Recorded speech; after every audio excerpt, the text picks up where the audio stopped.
สวัสดีนักเรียนทุกคนยินดีต้อนรับเข้าสู่ภาคที่3การนำใช้ Microsoft PowerPoint EP ที่7การใช้เครื่องมือในแท็บการแสดงผู้นำเสนอและเครื่องมือการจัดการในแท็บ View หัวข้อที่1ที่เราจะเรียนแม่นการใช้เครื่องมือในการแสดงผู้นำเสนอก่อนอื่นแม่นให้เราไปเปิดไฟล์ PowerPoint ขึ้นมาก่อนแล้วไปคลิกใส่ Slide Show หรือว่ากดปุ่ม F5 ในคีย์บอร์ดเราก็จะเห็นหน้าต่างที่แสดงขึ้นมาเป็นลักษณะแบบนี้หน้าต่างที่1ที่เราเห็นอยู่ในตอนนี้แม่นหน้าต่างที่ว่าอยู่ในหน้าจอคอมของเราส่วนหน้าต่างที่2ก็จะเป็นลักษณะเต็มจอแบบนี้ซึ่งว่าเราจะเห็นอยู่ในโปรเจคเตอร์เราก็มาเบิ่งรายละเอียดของแท็บต่างๆอยู่ในหน้าจอคอมของเราคือหน้าจอที่1ตัวทำอิฐ Show Taskbar ก็คือเป็นการแสดงแท็บอยู่เบื้องรุมของ Windows ขึ้นมาคือเป็น Taskbar มาเบิ่งแท็บที่2 Display Setting มันจะมีอยู่2คำสั่งคือ Swap Presentation ตัว Swap Presentation เราจะเห็นเป็นไอคอนคือระหว่างจอคอมกับโปรเจคเตอร์กับจอคอมเวลาเราคลิกใส่ Swap ตัวนี้ก็จะมีการเปลี่ยนคือระหว่างเปลี่ยนการแสดงระหว่างหน้าจอที่1เป็นหน้าจอที่2หน้าจอที่2เป็นหน้าจอที่1คือตัวนี้เราจะเห็นเป็นเต็มหน้าจอถ้าว่าเราต้องการกลับมาคืนก็แม่นไปตั้งอยู่หน้าจอที่2ไปคลิกใส่ Display Setting เลือก Swap คือเก่าก็จะกลับมาเป็นแบบนี้มาเบิ่งคำสั่งตัวที่2 Duplicate Slide Show เวลาเราติ๊กเอา Duplicate Slide Show ก็แสดงว่าหน้าจอคอมและหน้าจอโปรเจคเตอร์แม่นแสดงคล้ายคือกันคือหน้าจอคอมเป็นหน้าต่างตัวที่1ก็แสดงแบบนี้จอโปรเจคเตอร์เป็นหน้าต่างตัวที่2ก็แสดงแบบนี้เช่นเดียวกันมาเบิ่งแท็บต่อไป End Slide Show เวลาติ๊กใส่ End Slide Show ก็แปลว่าการปิดการนำเสนอหรือว่ากดปุ่ม ESC ในคีย์บอร์ดคือเป็นการออกจากหน้าต่าง Slide Show คือหน้าต่างการแสดงสไลด์ตัวนี้ต่อไปเรามาเบิ่งพื้นที่ตัวบัดนี้เราจะเห็นอยู่บัดนี้เป็นเวลาก็คือเวลาที่เราเริ่มแสดงสไลด์หรือว่าเริ่มสายสไลด์อยู่บัดนี้เราสามารถหยุดหรือว่าตั้งค่าใหม่ของเวลาตัวนี้และอยู่เบื้องขวามือนี้เป็นเวลาปัจจุบันคืออย่างตัวอย่างตัวนี้แม่น 15:51 ส่วนว่าพื้นที่ตัวนี้แม่นพื้นที่ที่ว่าแสดงสไลด์อยู่คือเราจะเห็นตัวนี้แท็บต่อไปแม่นแท็บ Next Slide Next Slide แม่นอยู่ในพื้นที่ตัวนี้เบื้องขวามือนี้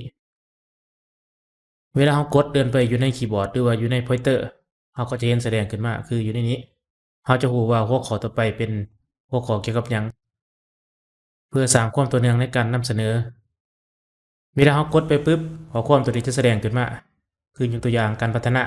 จะแสดงก่อนที่จะไปแสดงอยู่ในหน้าจอตัวที่2คือหน้าจอตัวนี้เบื้องซ้ายมือนี้เวลาเรากดถัดไปปุ๊บเราจะเห็นข้อความตัวนี้ขึ้นมาคือการพัฒนาของคอมพิวเตอร์ขึ้นมาอยู่เบื้องซ้ายมือแต่รูปต่อไปจะขึ้นเป็นอยู่เบื้องขวามือแบบนี้เราจะรู้ได้ทันทีว่าหัวข้อต่อไปมันจะเกี่ยวกับหยังแล้วเรากดถัดไปปุ๊บเราก็จะเห็นตัวนี้ขึ้นมาเป็นตัวหนังสือหัวข้อถัดไปคือยกที่2มันจะขึ้นมาตามหลังแบบนี้คือเราเห็นใน Next Slide อยู่เบื้องขวามือนี้พื้นที่ต่อไปแม่นโน้ตที่เราใส่ในเวลาเราสร้างสไลด์คืออาจารย์อธิบายใน EP ผ่านมาตัวนี้แม่นจะช่วยให้เราบรรยายหรืออธิบายเกี่ยวกับสไลด์ของเราได้ดีขึ้นโดยที่ว่าเราบ่จำเป็นต้องพิมพ์อยู่ในสไลด์คือเราพิมพ์ใส่โน้ตมันจะมาแสดงอยู่บนนี้พื้นที่ตัวนี้ซึ่งโน้ตแม่นเช่นเดียวกับเนื้อในที่ว่าเราก็เตรียมไว้เวลาเราปริ้นออกมาแล้วถือตอนที่เราขึ้นนำเสนอมาเบิ่งแท็บต่อไปอยู่บนนี้เราจะเห็นเป็นสไลด์3 of 6ก็คือสไลด์ที่3ที่เราอยู่ปัจจุบันคือทั้งหมดเรามีอยู่6สไลด์เราสามารถดูได้เวลาเราติ๊กใส่ next ก็คือเป็นการเดินไปของแอนิเมชันของแต่ละหัวข้อซึ่งจะช่วยให้เรารู้ว่าปัจจุบันนี้เราอยู่ในสไลด์ที่เท่าไหร่คือยกตัวอย่างอยู่ในนี้เราอยู่ในสไลด์ที่3ทั้งหมดมี6สไลด์แสดงว่าเรายังเหลืออีก3เพื่อว่าช่วยในการบริหารเวลาในการนำเสนอให้เหมาะสมกับเวลาที่กำหนดไว้ต่อไปเรามาเบิ่งอยู่บนไอคอนตัวนี้เราจะเห็นตัวที่1แม่น Laser Pointer เวลาเราติ๊กใส่ปุ๊บคือจะขึ้นเป็นลักษณะเป็นสีแดงแบบนี้เนาะคือเป็นเลเซอร์คล้ายๆกับเราใส่เลเซอร์ยิงใส่กับจอโปรเจคเตอร์แต่ว่าตัวนี้แม่นเราจะใส่เมาส์เป็นเลเซอร์เพื่อเน้นหนักหัวข้อที่เราอธิบายอยู่ตอนนี้ช็อตคัทของ Laser Pointer ก็คือกด Control กับ L ตัวที่2แม่น Pen แม่นใช้ในกรณีที่ว่าเราขีดลงม่นหรือว่าเขียนข้อความอธิบายเพิ่มเติมอยู่ในสไลด์ของเรา Shortcut แม่นกด Control กับ P ตัวที่3 Highlight เวลาเราติ๊กเสร็จปุ๊บก็คือจะขึ้นเป็นคล้ายๆกับปากกาไฮไลท์เพื่อเน้นหนักหัวข้อหรือว่าข้อความที่เราต้องการอธิบายให้ผู้ชมผู้ฟังเข้าใจเพิ่มเติมช็อตคัทแม่นกด Control กับ I ก็คือเป็นการใส่ไฮไลท์นอกจากนั้นเรายังสามารถเลือกสีให้กับ pointer หรือว่ากับไฮไลท์ต่างๆของเราอยู่ใน Ink Color เอามาทดลองกดช็อตคัทอยู่ในคีย์บอร์ดของเรากด Control กับ L ก็คือขึ้นเป็น Laser Pointer กด Control กับ P คือขึ้นเป็น Big หรือว่าเป็น Pen กด Control กับ I ก็คือเป็นไฮไลท์แบบนี้หัวข้อต่อไปเรามาเบิ่งการจัดการเกี่ยวกับหน้าจอนักเรียนเคยพบว่าเวลาเราซ้ายสไลด์แต่ว่าบ่ออกอยู่ในโปรเจคเตอร์เรามาเบิ่งวิธีแก้กันเลยคือเราจะกด Windows กับ P ก็จะขึ้นเป็นหน้าต่างแบบนี้เราจะเห็นตัวที่1 PC Screen Only ก็คือใช้เฉพาะแต่หน้าจอคอมของเราตัวที่2 Duplicate คือเป็นการ Copy ระหว่างหน้าจอคอมและโปรเจคเตอร์ตัวที่3 Extended ก็จะเป็นการแสดงหน้าจอคอมเราอีกแบบหนึ่งและหน้าจอโปรเจคเตอร์อีกแบบหนึ่งคือเป็น2หน้าจอในตัวที่4 Second Screen Only ก็คือหน้าจอที่2เท่านั้นก็คือจอคอมมันจะเป็นมืดไปเลยนะตัวนี้แต่ว่าตัวที่2คือโปรเจคเตอร์เราจะเห็นแต่อยู่โปรเจคเตอร์อย่างเดียวแม่นให้นักเรียนเลือกใส่ตามเหมาะสมเวลาเรากด Windows P ปุ๊บให้เราเดือนลงมาเนาะใส่ลูกศรเดือนลงมาติ๊กใส่แล้วกด Enter ก็จะเป็นการเลือกคำสั่งนั้นถ้าเราใส่เป็น Duplicate ก็คือแสดงคือกันระหว่างจอคอมและจอโปรเจคเตอร์ส่วนไลน์มันจะใส่ Duplicate กับ Extended คือตัวที่2กับตัวที่3นี้หัวข้อที่2 Tab View ให้เราไปคลิกใส่ที่ Tab View อยู่บนแท็บ Normal นี้เราจะเห็นเป็นการแสดงทั่วไปคือกันกับอยู่บนเบิ่งรูปนี้เนาะคือไอคอนตัวนี้เป็นการแสดงทั่วไปอยู่ในแท็บ Normal ตัวที่2 Outline View เป็นการแสดงภาพรวมหรือว่าเป็น outline ของ PowerPoint คือเราจะเห็นแต่ข้อความเป็นลักษณะแบบนี้อยู่ใน Outline View มันจะแสดงตั้งแต่ข้อความที่ว่าเป็นโครงหางของสไลด์ทั้งหมดซึ่งว่าเราสามารถพิมพ์ใส่เพิ่มเติมได้อยู่นี่ตัวอย่างเราจะพิมพ์ใส่ตัวนี้ตัวอีเทิร์กนี้ต่อไปแท็บ Slide Sorter Slide Sorter เป็นการใส่จัดเรียงเป็นหมวดหมู่ของสไลด์คือใน EP ผ่านมาเป็นเราได้เรียนวิธีการแบ่งภาคส่วนของสไลด์คือมีหน้าทำอิฐก็มีภาคที่1ภาคที่2ก็จะจัดเป็นหมวดหมู่แบบนี้แม่นคือกันกับคำสั่งที่เราคลิกใส่อยู่บนแท็บ Status Bar อยู่บนนี้ Slide Sorter มาเบิ่งแท็บต่อไปแท็บ Note Page Note Page เป็นการสร้างปืนบันทึกเพื่อดึงเอาสไลด์และโน้ตอยู่ในกล่องสไลด์ขึ้นมาเป็นปืนบันทึกเพื่อเป็นเอกสารประกอบในการบรรยายหรือว่าการนำเสนอซึ่งว่าเราจะเห็นเป็นลักษณะแบบนี้พอจะมีสไลด์และมีข้อความที่เราบันทึกไว้อยู่ในโน้ตที่อาจารย์ได้อธิบายอยู่ใน EP ผ่านมาตัวอย่างอาจารย์เลื่อนลงมาอยู่สไลด์ต่อไปเราก็จะเห็นมีทั้งสไลด์แล้วก็มีทั้งโน้ตเวลาเราไปคลิกใส่โน้ตเพจปุ๊บเราก็จะเห็นเป็นลักษณะแบบนี้เราสามารถปรับแต่งหน้าสไลด์ตัวนี้ปรับให้น้อยลงใหญ่ขึ้นหรือว่าปรับโน้ตให้เหมาะสมกับหน้าจอของเรา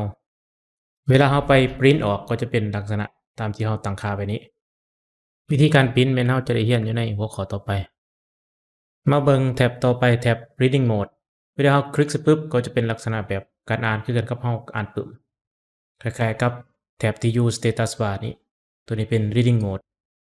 เวลาเราคลิกปุ๊บก็จะเป็นลักษณะแบบนี้เราจะคลิกใส่ Next อยู่บนนี้ Next ไปหน้าต่อไปเลยหรือว่ากดกลับขึ้นตัวนี้ต่อไปเราไปเบิ่ง Note Master Note Master เป็นใช้สำหรับตั้งค่าพื้นที่ที่เราจะสร้างเป็น Note Page คือเราจะกำหนดค่าไว้แบบนี้คล้ายๆกับเราตั้งอยู่ใน Slide Master คือสร้างเป็นฉบับห่างไว้คืออยู่ในตัวอย่างนี้เราจะปรับพื้นที่ที่ว่าแสดงสไลด์เป็นอยู่ในขอบเขตตัวนี้ตัวรวมแม่นพื้นที่ที่ว่าแสดงโน้ตก็คือกล่องข้อความอธิบายให้เฉพาะสไลด์ตัวนี้ก็จะแสดงอยู่ในพื้นที่ตัวนี้เวลาเราไปคลิกใส่ View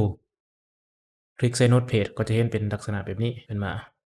โดยที่ว่าเราบ่ได้เสียเวลา มาปรับหน้าโน้ตเพจของแต่ละสไลด์มาเบิ่งแท็บต่อไปแท็บไม้บรรทัดหรือว่าแท็บ ruler เวลาเราติ๊กเสร็จปุ๊บก็จะเป็นการแสดงไม้บรรทัดถ้าเราติ๊กออกก็จะเป็นการปิดการแสดงไม้บรรทัดตัวที่2 grid line เวลาเราติ๊กเสร็จปุ๊บก็จะขึ้นมาเป็นเซตกริดแบบนี้ซึ่งว่า grid line มันจะช่วยให้การจัดวางบรรดา text box หรือว่าบรรดาเซฟต่างๆให้มีการสม่ำเสมอกันหรือว่าอยู่เครื่องกลางของสไลด์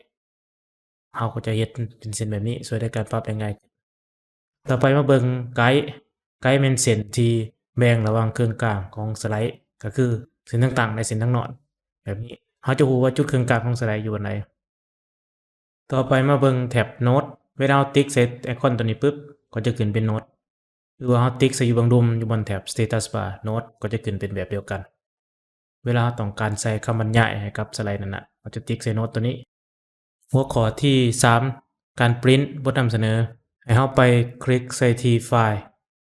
คลิกเลือกใส่ที่ print โดยวิธีทั่วไปของนักเรียนมันจะไปคลิกใส่เลือก printer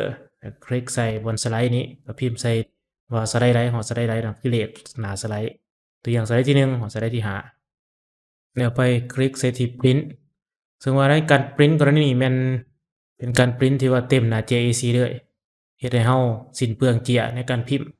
ในกรณีที่ว่าเราต้องการแจกจ่ายบทนำเสนอนี้ให้กับผู้เข้าร่วมถ้าหากว่านักเรียนต้องการจะ print JAC หน้าหนึ่งให้มีหลายสไลด์เราจะมาตั้งค่าเพิ่มเติมอีกให้เราไปคลิกใส่ที่ตัวแท็บตัวนี้ให้ไปคลิกเลือกเป็นโน้ตเพจก็คือโน้ตเพจที่ว่าเราตั้งอยู่ในหัวข้อพันมาก็จะมีทั้งสไลด์แล้วก็มีทั้งคำอธิบายให้กับสไลด์นั้นๆให้เราติ๊กเสร็จปุ๊บโน้ตเพจก็จะขึ้นเป็นหน้าต่างแบบนี้ก็จะมีอยู่8หน้าเจียมาเบิ่งตัวต่อไปเอาไลน์เวลาเราติ๊กใส่เอาไลน์ปุ๊บก็จะเป็นขึ้นแต่ข้อความอยู่ในสไลด์ก็คือเป็นลักษณะแบบนี้ข้อความที่มีอยู่ในสไลด์ก็จะมาขึ้นอยู่นี้เป็นแบบเอาไลน์ก็คือโครงหางโดยรวมของสไลด์ก็คือบรรดาเนื้อในที่เราพิมพ์อยู่ในสไลด์มันจะมาออกอยู่ในนี้ในหน้าเอาไลน์นี้ถ้าเราต้องการพิมพ์ตั้งแต่ข้อความออกตัวต่อไปมาเบิ่งอยู่ที่ Handout เวลาเราต้องการปริ้นบทนำเสนอเพื่อแจกจ่ายให้กับผู้เข้าร่วมเราจะติ๊กเอาอยู่บน Handout นี้ติ๊กใส่1สไลด์ก็คือเทียร์หน้านึงจะมี1สไลด์2สไลด์ก็คือตัวนี้เทียร์หน้านึงจะมีอยู่2สไลด์หรือว่าแบบ3สไลด์เราก็จะเห็นขึ้นมาเป็นลักษณะแบบนี้ก็มีทั้งสไลด์แล้วก็มีทั้งเป็นเส้นที่ว่าขีดไว้ใช้สำหรับในการบันทึกเพิ่มเติมกับแต่ละสไลด์เพื่อผู้เข้าร่วมสามารถจดบันทึกเพิ่มเติมในแต่ละสไลด์หลังจากที่ว่าเราตั้งค่าต่างๆแล้วครับให้เราไปคลิกใส่ที่ print ก็คือเป็นการ print บทนำเสนอออกจาก PowerPoint โดยตรงนอกจากนั้นเรายังสามารถบันทึก PowerPoint ให้เป็นไฟล์ PDF ได้ให้เราไปคลิกใส่ที่ไฟล์คลิกใส่ที่ Save As เลือกช่องที่ว่าเราจะเก็บไฟล์ไว้ยกตัวอย่างเราเลือก Browse ไปเลือกโฟลเดอร์ที่จะจัดเก็บอยู่บน Save As Type เราจะเลือกเป็น PDF เดี๋ยวไปคลิกใส่ที่ Save ข้อดีของไฟล์ PDF มันเป็นไฟล์ที่ว่าบีบอัดบนนำเสนอเราเป็นไฟล์ที่มีขนาดน้อยซึ่งว่าง่ายในการแชร์ในช่องทางต่างๆหลังจากที่ว่าเราบีบอัดเป็น PDF แล้วบทนำเสนอของเราแม่นบ่สามารถแก้ไขได้ถ้าหากว่าเป็นไฟล์ PDF และข้อดีตัวที่2แม่นเราสามารถปริ้นได้ง่ายขึ้นโดยหลากหลายรูปแบบคือยกตัวอย่างเรามาเลือกคลิกใส่ที่ Print เลือก Printer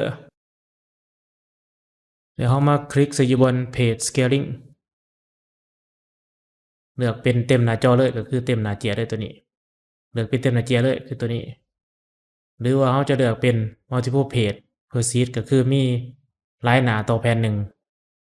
คือยกตัวอย่างตัวนี้เราจะเลือกเป็น2แล้วให้เราไปคลิกใส่ที่ Property เพื่อเลือกหน้าเจียให้เป็นเจียทั้งนอนก็คือเป็น Landscape เจียทั้งนอนแบบนี้หน้าต่างกันต่างค่าอาจจะมีความแตกต่างกันขึ้นกับยี่ห้อของปรินเตอร์แต่ว่าให้นักเรียนมาเบิ่งอยู่ที่ Portrait ก็คือเป็นเจียต่างๆ Landscape ก็เป็นเจียทั้งนอนหลังจากนั้นเรามาเลือกเป็น Horizontal คือเป็นเจียต่างๆถ้าหากว่าเราต้องเป็น4สไลด์ตัวนึงนะเราจะเลือกเป็นเลข4ตัวนี้ก็จะได้เป็น4สไลด์ใน1หน้าเจีย วิธีการปริ้นผ่านไฟล์ PDF มันจะดีกว่าการปริ้นโดยกงผ่าน PowerPoint ยกตัวอย่างคือตัวนี้เอาไปคลิกใส่ที่ปริ้นไปคลิกเลือกใส่อยู่บน Handout นี้เลือกเป็น4สไลด์คือกันเราก็จะเห็นสไลด์นี่จะบ่เต็มหน้าเจียถ้าหากว่าเราปริ้นผ่าน PowerPoint โดยกงเราจะมาเปรียบเทียบกับเวลาเราปริ้นผ่าน PDF ตัวนี้เราไปคลิกใส่ที่ปริ้นเลือกตัวนี้เป็น4สไลด์ต่อ1แผ่นแล้วให้เราไปตั้งค่าหน้าเจียอยู่ใน Property เลือกเอาเป็น Landscape คือที่ตั้งนอนคลิกโอเคปึ๊บแล้วมาคลิกปรับแต่งตัวนี้ให้เป็น Vertical เราก็จะเห็นสไลด์อยู่ใน Preview นี้เป็นเต็มหน้าเจียแผ่นหนึ่งเราก็จะเห็นความแตกต่างระหว่างเบื้องซ้ายมือแม่นเราปริ้นผ่าน PowerPoint โดยกงอยู่เบื้องขวามือแม่นเราปริ้นผ่านจากที่เราเซฟเป็นไฟล์ PDF แล้วจึงมาสั่งปริ้นเดี๋ยวตั้งค่าให้เป็นหลายหน้าเจียอยู่ใน1แผ่นเราก็จะได้การปริ้นหลายสไลด์อยู่ใน1หน้าเจียสิ่งที่นักเรียนได้เรียนอยู่ในภาคที่3การนำใช้ Microsoft PowerPoint EP ที่7การใช้เครื่องมือในการแสดงบทนำเสนอและเครื่องมือในการจัดการในแท็บ View จะมีอยู่3หัวข้อหัวข้อที่1แม่นการใส่เครื่องมือในแท็บการแสดงบทนำเสนอนักเรียนได้เรียนเกี่ยวกับหน้าต่างบทนำเสนอว่าแต่ละแท็บแต่ละหน้าต่างมีความหมายใดๆแน่พร้อมกับช็อตคัทในการใส่ Laser Pointer หรือว่าช็อตคัทในการใส่ Big หรือว่าช็อตคัทในการใส่ไฮไลท์หัวข้อที่2นักเรียนได้เรียนเกี่ยวกับแท็บ View มันจะมี Normal View มี Outline มี Slide Sorter แล้วก็มี Note Page การตั้งค่า Note Page เพื่อใช้ในการปริ้นออกมาเป็นเอกสารประกอบการนำเสนอหัวข้อที่3แม่นการปริ้นบทนำเสนอจะมีรูปแบบการปริ้นโดยกงจาก PowerPoint หรือว่าแบบที่เซฟเป็นไฟล์ PDF แล้วจังค่อยปริ้นตามหลังขอขอบใจทุกๆท่านที่ติดตามชมพบกัน EP ต่อไป